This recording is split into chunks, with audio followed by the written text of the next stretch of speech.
alguns cristãos afirmam que não é correto batizar crianças e apelam para a Bíblia para justificar esse raciocínio. Eles dizem simplesmente que a prática do batismo de crianças não se encontra na Bíblia. Nós vamos, nesse estudo, provar que esse raciocínio é improcedente. Ou seja, não tem justificativo. Primeiro, vamos lembrar o que já dissemos aqui, que esse pensamento de dizer por que não está na Bíblia não vincula a minha consciência é um pouco perigoso. Se eu devo acreditar somente naquilo que está na Bíblia, eu estou dizendo que toda a palavra de Deus é a Bíblia. Nós sabemos que toda a Bíblia é palavra de Deus, mas nem toda a palavra de Deus está na Bíblia. E há determinadas realidades que os protestantes acreditam que não estão na Bíblia. Se nós perguntarmos a um protestante quantos livros tem o Novo Testamento, ele vai dizer 27. Onde está isso na Bíblia? Não está. Quantos livros tem sua Bíblia? Ele vai dizer 66. Nós sabemos que a Bíblia dos protestantes tem 7 livros a menos que a Bíblia dos católicos. Portanto, o protestante diz: minha Bíblia tem 66 livros. Onde está esse número na Bíblia? Não está. Há determinadas realidades que integram esse patrimônio sagrado que chama Bíblia, que chamamos Bíblia, que estão fora da Bíblia. Quem define a quantidade de livros é a igreja e não a Bíblia. A Bíblia não tem um único versículo que diga que os evangelhos devem ser 4 e não menos e nem mais. Mas isso foi a primeira aula da gente. Palavra de Deus oral e palavra de Deus escrita. Outra coisa muito importante no estudo do batismo de crianças é que há determinadas realidades que se encontram implícitas. Uma coisa é explicitar alguma coisa. Outra coisa é implicitar alguma coisa. Dizendo de outra forma, há determinadas afirmações que são genéricas e que englobam o particular. Alguém aqui pode até dizer, por exemplo, minha família toda saiu para comer pizza. A frase foi essa: minha família saiu para comer pizza. Pergunta: alguma criança que faz parte dessa família também está incluída nessa afirmação? Sim. Se eu digo minha família toda saiu para comer pizza, e fazem parte da minha família meu pai, minha mãe, eu, meus irmãos, meus sobrinhos, etc. A criança, ou fulano que faz parte da minha família, está incluído nessa afirmação. Minha família toda hoje foi voltar. Nessa frase está implícito que todas e cada uma das pessoas da família foram voltar.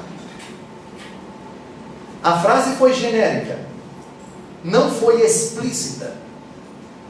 Algo explícito é quando diz claramente, é quando diz categoricamente, é quando diz de forma bem específica alguma coisa. Vamos então começar o estudo sobre o batismo de crianças nos Atos dos Apóstolos, capítulo 10. Porque nós vamos agora analisar determinadas frases que merecem a nossa consideração sobre esse assunto. Atos dos Apóstolos, capítulo 10, versículos de 1 a 2. Página 1425 na Bíblia Ave Maria, página 1425. Havia em Cesareia um homem, por nome Cornélio, centurião da corte, que se chamava Itálica. Era religioso. Ele e todos os de sua casa eram tementes a Deus.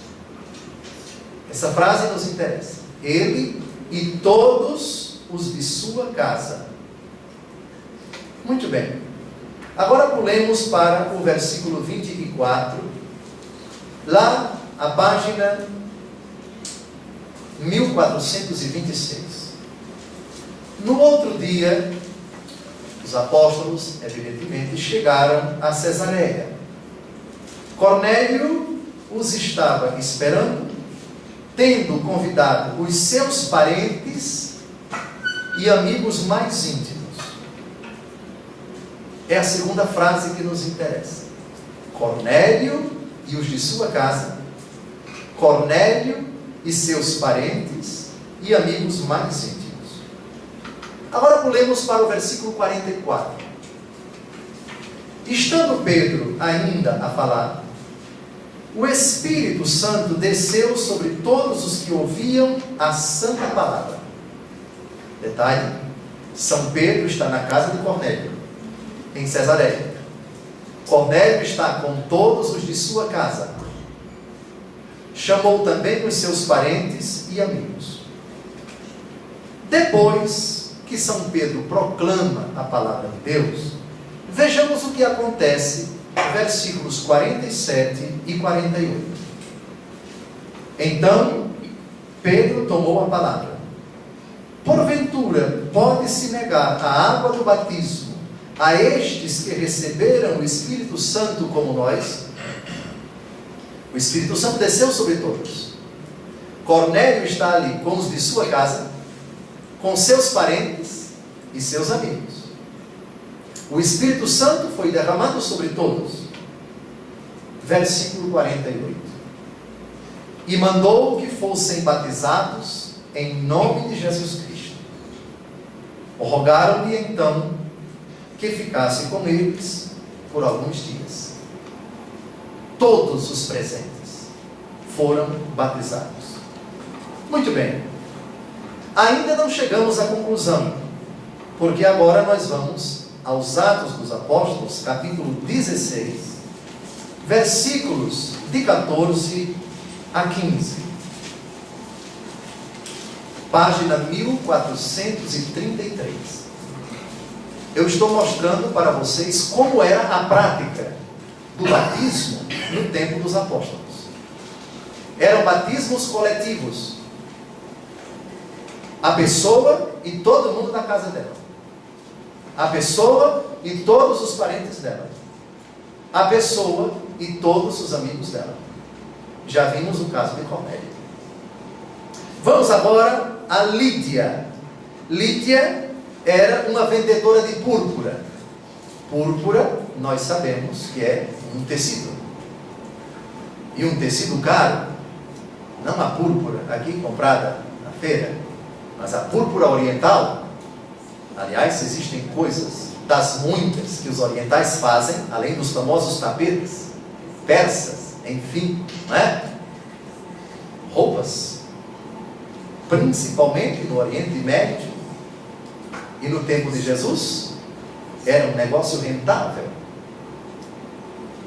Atos capítulo 16, versículos de 14 a 15. Uma mulher chamada Lídia, da cidade dos Tiatirenos, vendedora de púrpura, temente a Deus, nos escutava. Lembrem-se que quem escreveu os Atos foi São Lucas. São Lucas estava presente, porque disse, nos escutava. O Senhor abriu-lhe o coração para atender às coisas que Paulo dizia.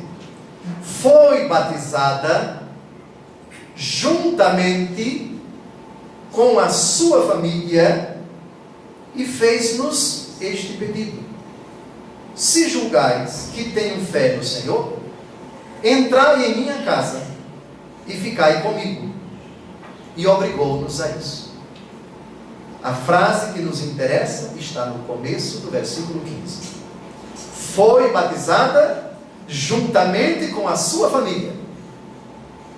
Não era o batismo individual. Eu vou me batizar, vou deixar minha esposa em casa, vou deixar meus filhos em casa. Não. A fé do batizando era a fé de todo mundo de sua casa.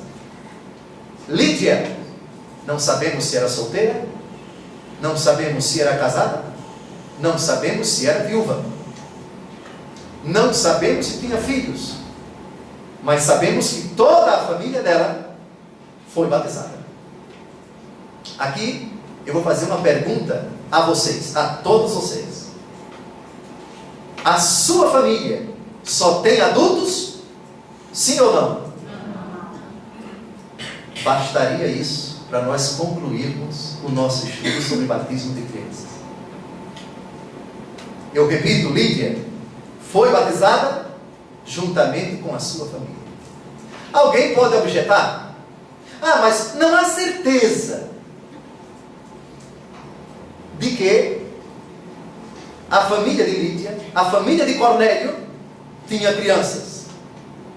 Agora, é preciso que nós nos remontemos ao tempo de Jesus, quando não havia ligadura de trompas, não havia pílula anticoncepcional, a prática do aborto era inadmissível.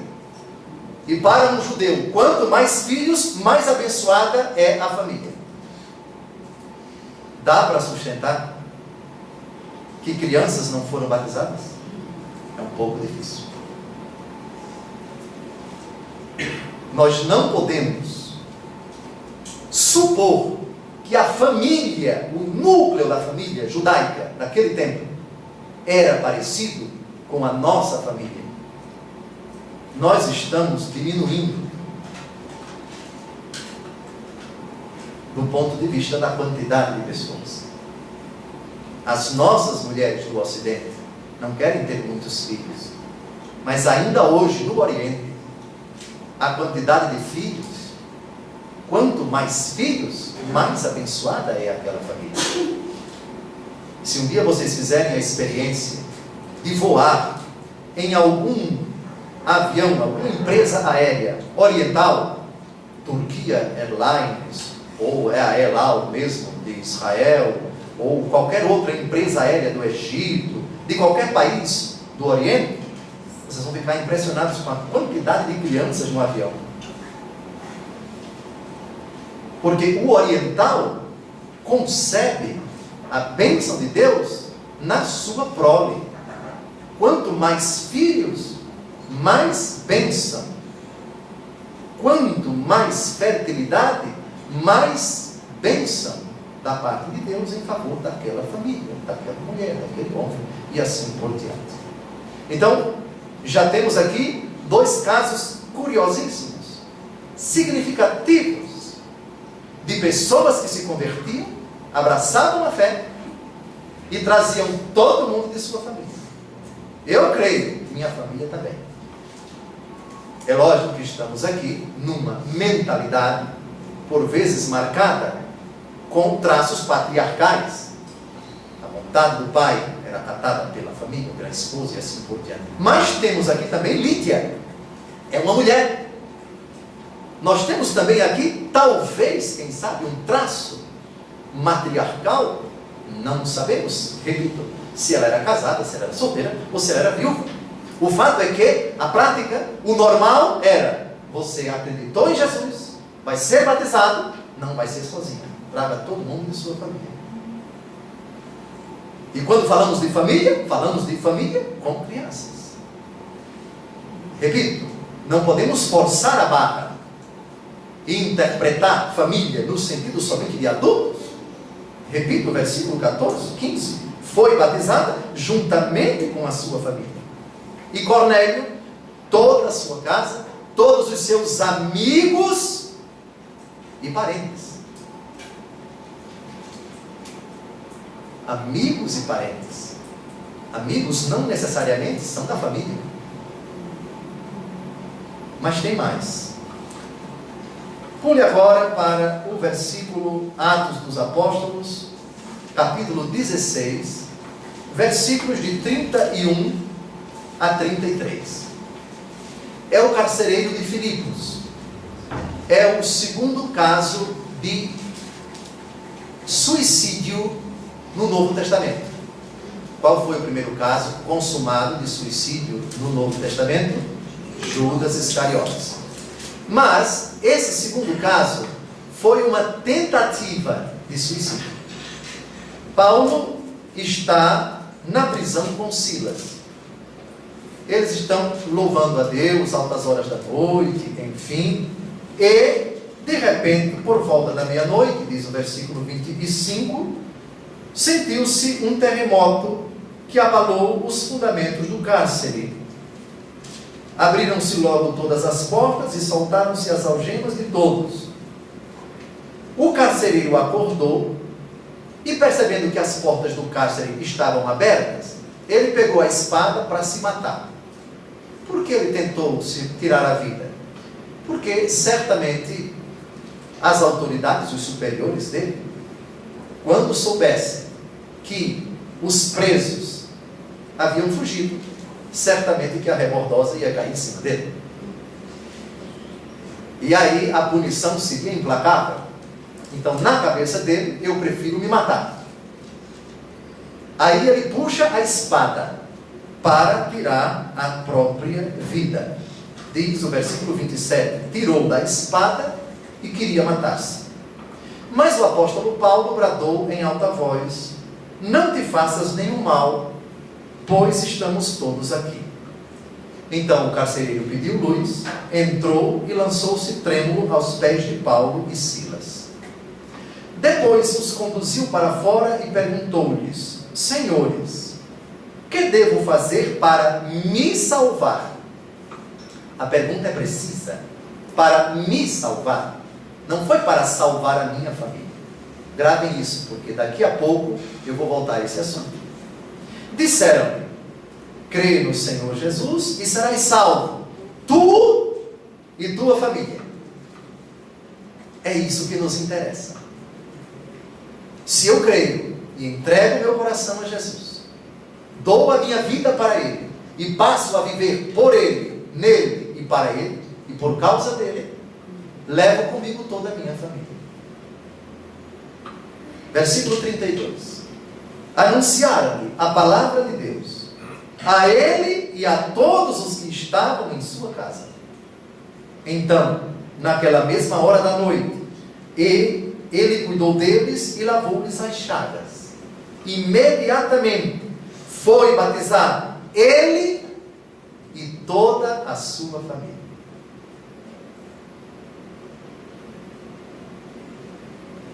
Eu penso que é perigoso dizer que a Bíblia não fala de batismo de crianças.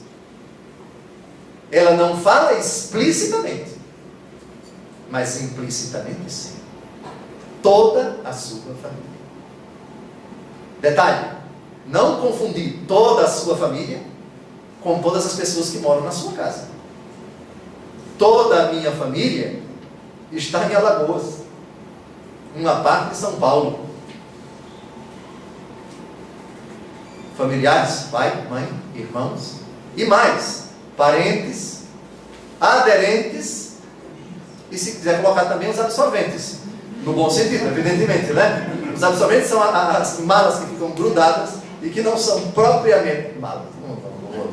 Perdoe aqui a brincadeira. Mas, por exemplo, a mãe tem a filha casada com o fulano. E o fulano tem um parente próximo. Então, a filha pertence à família. O esposo dela é parente. A mãe do esposo dela é aderente. E aquele outro, aí, absorvente, enfim, essa nomenclatura também não nos interessa. Toda a sua família. Não esqueçam esse texto. Tem mais. E vamos agora aos Atos dos Apóstolos, capítulo 18. Vire a página 1436. Atos dos Apóstolos, capítulo 18, versículo 8. Entretanto, Crispo, o chefe da sinagoga, acreditou no Senhor com todos os da sua casa. Sabendo disso, muitos dos coríntios, ouvintes de Paulo, acreditaram e foram batizados. Todos os de sua casa. Lembrem-se, na língua grega, oikos, em latim domus, casa, tinha um significado amplo. Significava não apenas o chefe de família com os seus domésticos, mas também as crianças, que geralmente não faltavam. Repito, quando nós analisarmos uma realidade de 2000 anos atrás, do Oriente, desvencilhemos-nos das nossas categorias, dos nossos critérios de família de hoje. Os nossos critérios de família de hoje são critérios, digamos assim, não exatos, não idênticos aos critérios bíblicos. Hoje, alguns tentam mostrar que a união de pessoas do mesmo sexo pode ser categoricamente uma família. Não havia, naquele tempo, era inimaginável a concepção de realidades. E, aliás, casamento de pessoas do mesmo sexo não é família, isso é agrupamento de pessoas. Hein? Agrupamento de pessoas. Na visão bíblica, o homem deixa seu pai e sua mãe e se une à sua mulher, de sorte que já não são dois, mas uma só carne. Portanto, acrescenta Jesus no capítulo 19 de São Mateus, o que Deus uniu, o homem não separa. Não é discriminação, é distinção. O conceito bíblico de família, no conceito bíblico de família, existe ontologicamente a diversidade dos sexos. O homem deixa seu pai e sua mãe e se une à sua mulher, de sorte que já não são dois, mas uma só carne. Esta é a concepção bíblica de família. E, tirando os nossos critérios modernos, atuais, nosso pensamento, não estou falando do pensamento da igreja, que é o mesmo, mas a família, ela conta sempre, no tempo de Jesus, com uma criança. Jesus foi criança. Os judeus não tinham, de forma alguma, como conceber uma família com poucos filhos. A família sagrada de Jesus, Maria e José é um caso à parte. Jesus, primogênito, mas também unigênito. Mas é um caso à parte. A família judaica, a família bíblica, vetero e neotestamentária, conta sempre com a presença das crianças. Vamos agora à primeira carta de São Paulo aos Coríntios, capítulo 1, versículo 16. É o próprio São Paulo quem fala, a página 1466. 1466. 1 aos Coríntios, capítulo 1, versículo 16. Vamos ler a partir do versículo 13, para nós compreendermos a frase do versículo 16. Então estaria Cristo dividido? E Paulo, é Paulo quem foi crucificado por vós? É em nome de Paulo que fostes batizados? Graças a Deus não batizei nenhum de vós, à exceção de Crispo e Gaio. Assim ninguém poderá dizer que fostes batizados em meu nome.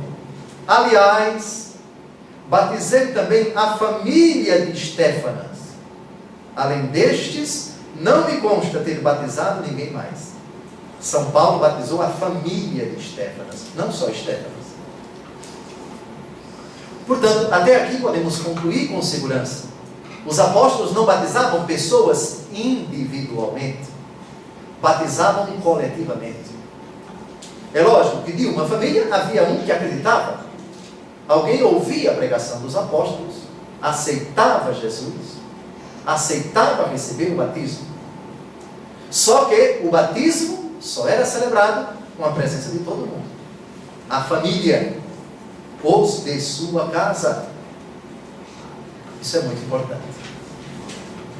Portanto, já podemos concluir, considerando a concepção, a mentalidade dos judeus daquele tempo, da bênção que é a prole, da bênção que é uma família numerosa, da necessidade de uma família perpetuar a espécie, qual o dom de Deus, crescer e multiplicar-vos. Não nos é lícito imaginar que essas famílias não tinham crianças, nem as nossas. Quando nós falamos família, não há um aqui, eu acho que não há um único protestante que possa dizer, na minha família não existe uma criança.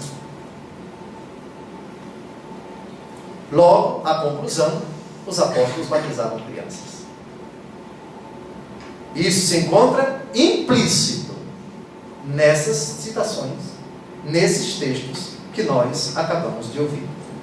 Mas há outros argumentos aqui que merecem a nossa consideração. O primeiro, utilizado por aqueles que não acreditam na prática do batismo de crianças, o argumento é o seguinte: mas Jesus foi batizado adulto, não foi batizado criança. Então nós devemos batizar as pessoas com a idade que Jesus tinha. Como explicar isso? Vamos agora no livro do Gênesis, capítulo 17. Gênesis, capítulo 17, a página 62, na Bíblia Ave Maria, responder a essa objeção por partes. Por partes. Gênesis, capítulo 17, versículo 12, página 62. Todo homem, no 8º dia do seu nascimento, será circuncidado entre vós nas gerações futuras, tanto o que nascer na casa, como o que comprardes a preço de dinheiro de um estrangeiro qualquer, e que não for de tua raça. Circuncisão era o rito de iniciação no povo hebreu. Para os hebreus, uma criança do sexo masculino, evidentemente, passava a ser judeu quando era circuncidada. E ela devia ser circuncidada aos 8 dias de nascida. Todos vocês sabem o que é a circuncisão. A circuncisão significa o corte do prepúcio.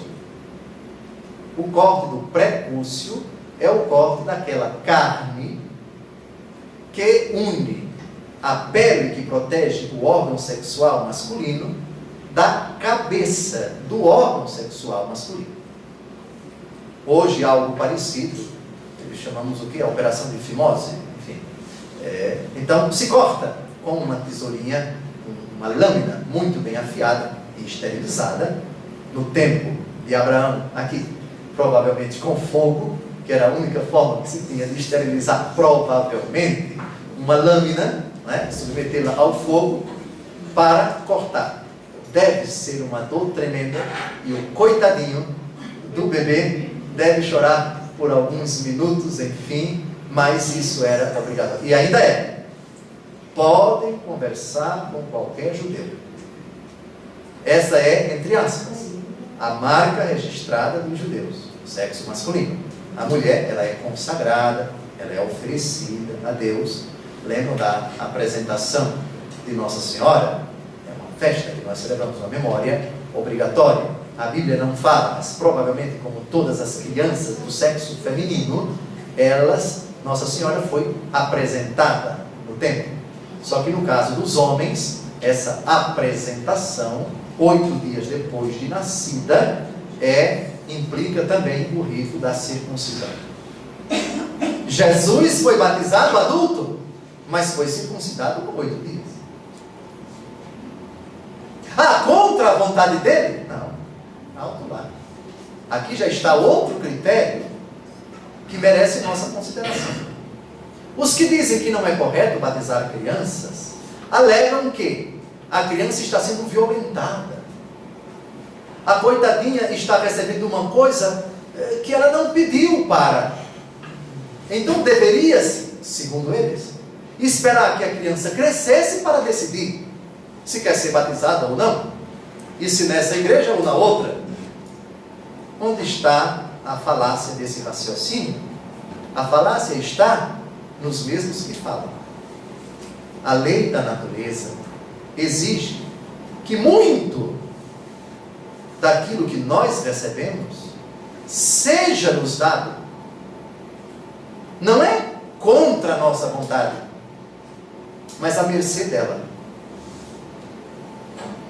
Se nós perguntarmos a um protestante: você esperou seu filho crescer para dar o nome dele, para perguntar se ele quer ser chamado assim? Não. Foi no cartório e disse: meu filho vai se chamar fulano. O senhor esperou seu filho crescer para perguntar se ele queria gogó ou se ele queria maisena? Não. Eu dei essa comida porque considero que é necessária. A senhora esperou seu filho crescer para perguntar se ele queria mamar no peito da senhora ou de outra mulher? Não. Porque eu sou mãe. Eu dou para o meu filho aquilo que eu considero necessário. Porque eu devo decidir por ele. Ótimo. Muito bem. Deu o nome da criança sem consultá-la. Deu a comida para a criança sem consultá-la. Deu a roupa da criança sem consultá-la. Quando chegou a época de matricular a criança na escola, não precisou consultá-la. Olha que interessante. Só o batismo é que você não quer dar. Não há uma contradição aí? Há muita contradição. A lei da natureza significa isso. Colocou a criança no mundo. Colocou, até no caso dos animais, os buguelinhos no mundo. A mãe se encarrega de alimentá-los. A coruja sai para caçar, traz a comida, coloca na boca do filho e não pergunta para o filho. Não. No caso dos racionais, nenhuma pessoa de bom senso vai dizer: eu tenho que esperar o meu filho crescer para saber se ele quer ter o nome, se ele quer juntar, se ele quer o remédio porque quando está doente, se ele quer usar essa roupinha, se ele quer usar essa fralda, se ele quer usar. Por favor. Ora, e se nós damos tudo isso para os nossos filhos sem consultá-los, porque faz parte da nossa obrigação de pai e de mãe decidir o que é melhor para os nossos indefesos, quanto mais o sacramento do batismo. Então, essa de afirmar que eu não posso batizar a criança porque tenho que respeitar a liberdade dela, tenho que esperar que ela cresça para decidir, cuidado. Cuidado, porque a senhora pode estar caindo em contradição. Não é isso que a natureza revela. Não é isso que Deus espera da senhora e do senhor com relação ao seu filho. Até uma certa idade, a senhora tem que decidir por ele. A senhora tem que dizer, o senhor tem que dizer: o melhor para você é esse. A roupa é esta, a escola é esta, a comida é esta, a cama é esta. E a criança simplesmente acolhe. Com muito mais razão, esse raciocínio se aplica ao sacramento do batismo. Levítico, capítulo 12, versículo 3. Levítico, capítulo 12, versículo 3, a página 154.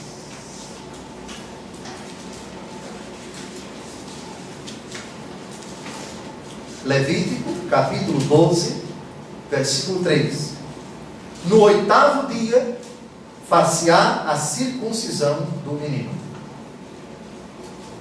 Jesus foi circuncidado no estrito cumprimento desse versículo. Pois bem, se o próprio Deus ordena Abraão circuncidar os meninos já no 8º dia depois do nascimento, sem exigir deles uma fé adulta e livre escolha, então não seria lógico recusar o batismo às crianças dos pais cristãos por causa de tais exigências. Biblicamente, A criança está subordinada aos pais. Psicologicamente, as crianças dependem daqueles que têm a tarefa de tutelá-los, de protegê-los, de educá-los. Aliás, a palavra pedagogia, pedagogo, ela tem uma etimologia muito interessante. Paidion, em grego, é criança. Ago é conduzir, levar. O pedagogo, no mundo grego, não era o profissional de pedagogia de hoje, não. Mas era uma pessoa da corte encarregada de cuidar do crescimento da criança. Não era uma babá, uma babysitter, não. Era alguém que tinha a tarefa de ensinar os bons modos, a ler, a escrever, a se comportar, enfim, lógico, com o acompanhamento próximo dos pais. Mas era uma pessoa designada para isso, o pedagogo. A pedagogia, portanto, era a arte, e não era qualquer um que podia desempenhar essa tarefa. Tinha que ter um pouco de psicologia para conhecer o jeito de pensar, de falar, de agir da criança. Pois bem, o pedagogo transmite muito de si para a criança. Ensina, dita determinadas coisas e não espera que a criança pergunte por quê. Essa fase da nossa vida, por que o céu é azul, por que o mar enfim, quem é o Pai de Deus? Perguntas até curiosas e inteligentes que as nossas crianças fazem, mas depois de um certo tempo. Mesmo crianças danadinhas, no bom sentido, que fazem essas perguntas que nos deixam constrangidos muitas vezes, mas há determinados padrões, há determinadas normas, há determinadas regras que são passadas, não impostas, mas ditas, transmitidas de forma bem categórica para os filhos. Que não se pode comer com as mãos, que tem que se pegar o garfo assim, a faca assim, que tem que ter bons modos quando se come, enfim, quando se senta, o respeito às pessoas. Essas coisas nós ensinamos. E não esperamos a criança crescer para perguntar que tipo de formação de ética ou de etiqueta elas querem receber. Isso é impensável. Essa é uma democracia etérea, ilusória, abstrata, irreal. Esperar a criança crescer para perguntar se ela quer isso ou quer aquilo outro. Ora, faça, por favor. Pois bem, agora nós vamos a um outro texto. Do Evangelho segundo João, capítulo 3, versículo 5. João, capítulo 3, versículo 5, a página 1386. Página 1386.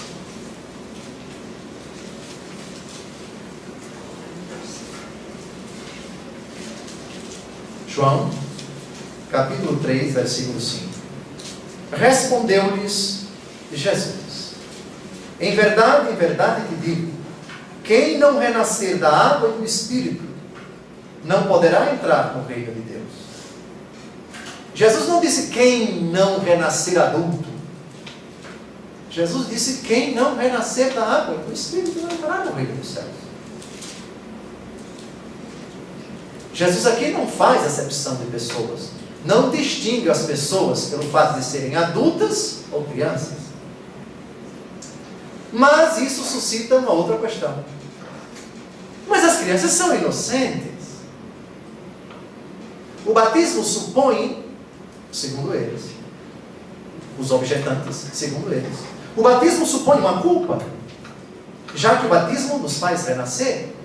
Mas a criança não tem culpa. A frase é meio verdadeira. A criança, sobretudo o bebê, ela não tem culpa pessoal. Isto é, culpa de um ato ou de um pensamento ou de uma palavra proferida, feita por ela. Mas ela tem uma culpa que ela herdou dos seus pais, que ela herdou de Adão. culpa que passou para todos de geração em geração. Vejamos a carta aos Romanos, capítulo 3, versículo 23. Esse texto é muito importante. Romanos, capítulo 3, versículo 23, a página 1452. Romanos 3, 23. Com efeito, todos pecaram e todos estão privados da glória de Deus. É a regra. Todos pecaram, essa afirmação tem um duplo significado. Todos pecaram pessoalmente, ou todos pecaram em Adão. E a falta de Adão passou para todos os outros. Onde está na Bíblia que a falta de Adão, que o pecado de Adão foi transmitido a todos os seus descendentes? Romanos capítulo 5, versículo 12. Romanos 5, versículo 12. Página 1454. Por isso, como por um só homem entrou o pecado no mundo, e pelo pecado a morte, assim a morte passou a todo o gênero humano, porque todos pecaram. A morte passou a todo o gênero humano, por causa de um só homem. O pecado de Adão é chamado pecado original, originante. Dele se originaram todos os outros. Por isso que é chamado de originante. E o pecado original, originado, é aquele com o qual nós nascemos. Pelo simples fato de sermos gerados no ventre de nossa mãe, diz o Salmo 50, em pecado minha mãe me concebeu. Não é no sentido de que o ato sexual que ela realizou foi pecado. Não, não é isso. Eu já fui gerado no pecado. Esse pecado que foi transmitido de geração em geração, de Adão até a minha pessoa.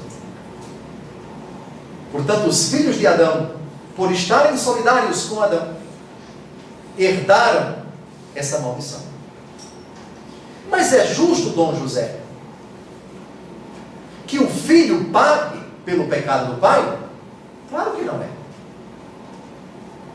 Mas se existe algo da convivência humana que não podemos esquecer, é a vinculação que nós temos uns com os outros. É a dependência que nós temos uns dos outros. E isso se aplica sobretudo na relação pais e filhos. Um pai que bebe, que fuma, que joga, que estraga todo o seu patrimônio na mesa de jogo. Não é justo que a esposa dele sofra. Claro que não é. Não é justo que os filhos dele sofram. Claro que não é. Mas eles estão ligados a ele e vão sofrer. Aqui Deus não tem nada a ver com isso. Todos nós temos traumas, ou se não temos, sabemos de pessoas que sofreram e ainda sofrem por causa de decisões erradas de alguém da família. Não é justo? Claro que não é, mas é família. Então, se o filho se droga e começa a vender as coisas dentro de casa para comprar drogas, não é justo que a mãe sofra. Claro que não é, mas é mãe. É o, entre aspas, preço que ela paga por ser mãe. É o risco que se corre por pertencer a uma realidade chamada família, composta de pessoas que podem acertar, mas também podem errar. As nossas decisões repercutem positiva ou negativamente na vida das pessoas. Uma esposa fiel, um marido santo, a conduta desses dois repercutirá maravilhosamente na conduta dos filhos. Casais harmonizados, casais equilibrados em todos os sentidos, muito provavelmente os filhos também o serão. Agora, coloque um desequilibrado como pai, ou uma tonta como mãe. O risco aumenta de os filhos experimentarem na própria pele, até literalmente falando, as consequências da irresponsabilidade, da negligência, mas também, do ponto de vista positivo, da honestidade, da retidão, do grande caráter, enfim. Nós somos vasos comunicantes. A conduta de um, sobretudo em âmbito de família, repercute enormemente nos outros, para o bem ou para o mal. Assim como por um só homem entrou o pecado no mundo, e pelo pecado a morte, assim a morte passou a todo o gênero humano, porque todos pecaram. É verdade, a criança, o bebê, não tem um pecado pessoal, cometido por ela, mas tem essa mancha de Romanos 3:23, todos pecaram e estão privados da glória de Deus. Exceção feita, evidentemente, a Virgem Maria, cheia de graça, a única escolhida por Deus para ser a mãe do Salvador, em quem não poderia haver nenhuma mancha, nenhuma mácula, afinal, aquele que habitaria no seu ventre é o Senhor, o Deus todo puro e todo santo. Não batizar crianças, além de ir contra a prática dos apóstolos, como já vimos, de batizar famílias inteiras, viola uma ordem de Jesus. Mateus capítulo 19, versículo 14, página 1307. Mateus capítulo 19, versículo 14, página 1307. Disse-lhes Jesus: deixai vir a mim estas criancinhas, e não as impeçais, porque o reino dos céus é para aqueles que se lhes assemelham. E depois de impor-lhes as mãos, continuou o seu caminho. Deixai vir a mim as criancinhas, e não as impeçais. Nós sabemos que pelo batismo nós nos tornamos membros de Cristo, templos do Espírito Santo, elementos integrantes, filhos, partícipes da Santa Igreja. Não batizar uma criança é desobedecer a esta ordem de Jesus. Deixai vir a mim as criancinhas. Deixai vir a mim. Eu quero fazer um pedido, eu sei que esse vídeo vai para a internet. E tomara que ele seja assistido por muitas pessoas. O batismo do seu filho é para ontem, não é para amanhã. Eu até faço uma pergunta a você. É uma pergunta. É justo que você se aproxime da comunhão, se aproxime de Jesus, sem permitir que seu filho se aproxime do sacramento do batismo de Jesus?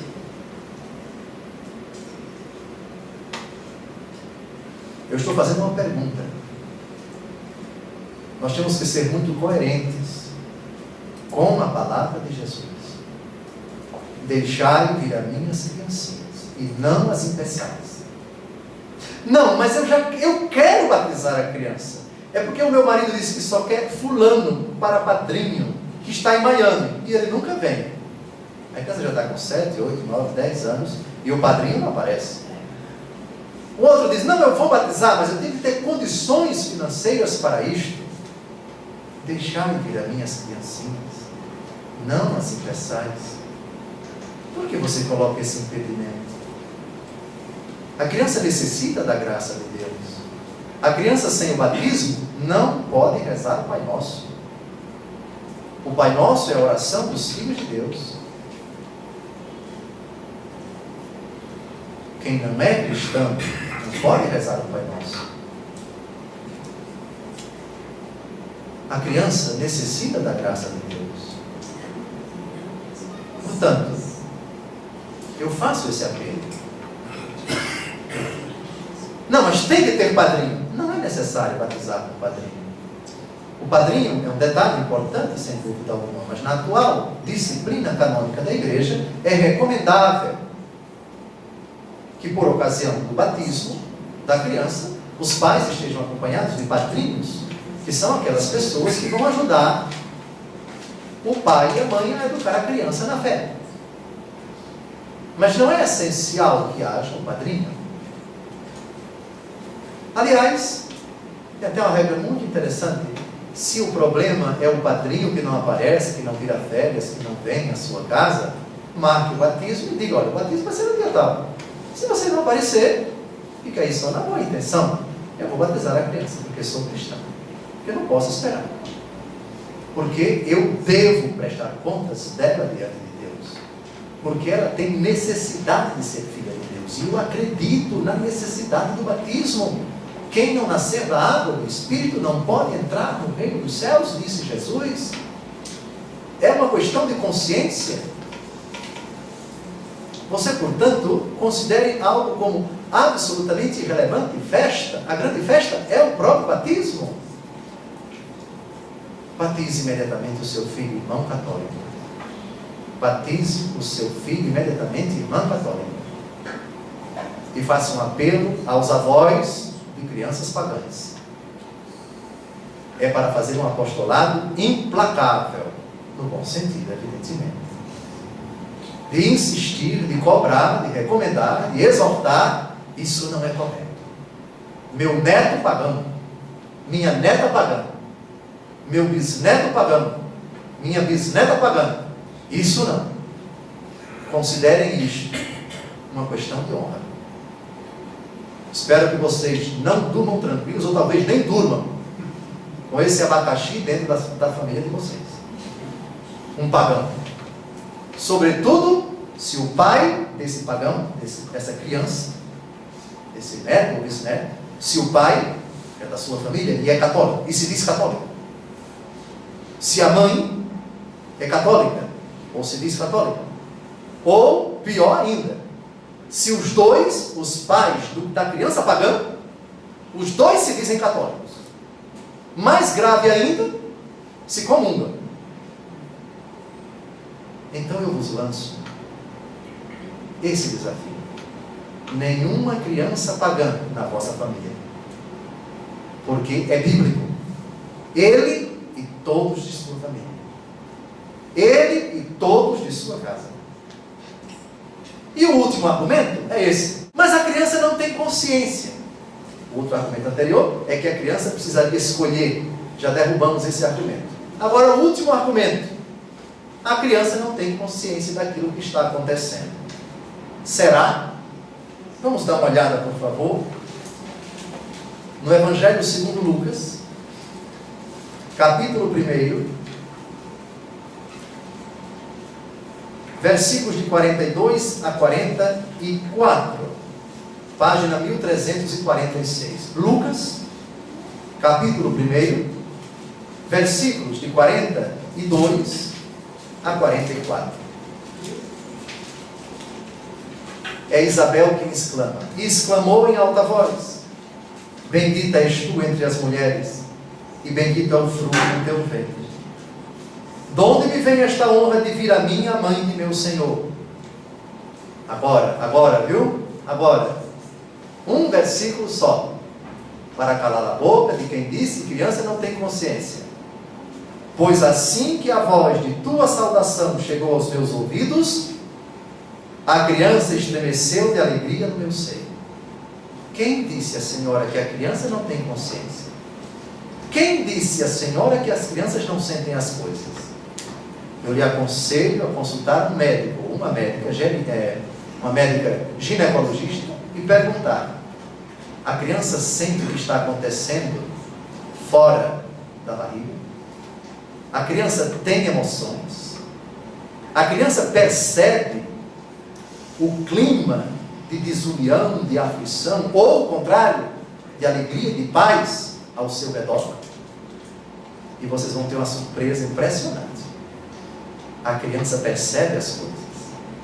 A criança tem sensações, tem emoções, sente alegria, é claro, segundo a capacidade dela. Tem alguma consciência. E concluo com Mateus capítulo 21, versículo 16. Mateus capítulo 21, versículo 16, a página 1310. Mateus 21, 16. Disseram-lhe eles: ouves o que dizem eles? Perfeitamente, respondeu-lhe Jesus. Nunca lestes estas palavras? Da boca dos meninos e das crianças de peito tirastes o vosso louvor? Criança de peito, louvando a Deus. Criança de peito que tem alguma consciência. Nunca digam que a criança não deve ser batizada porque ela não tem consciência. Tem, sim, senhor. Muito obrigado.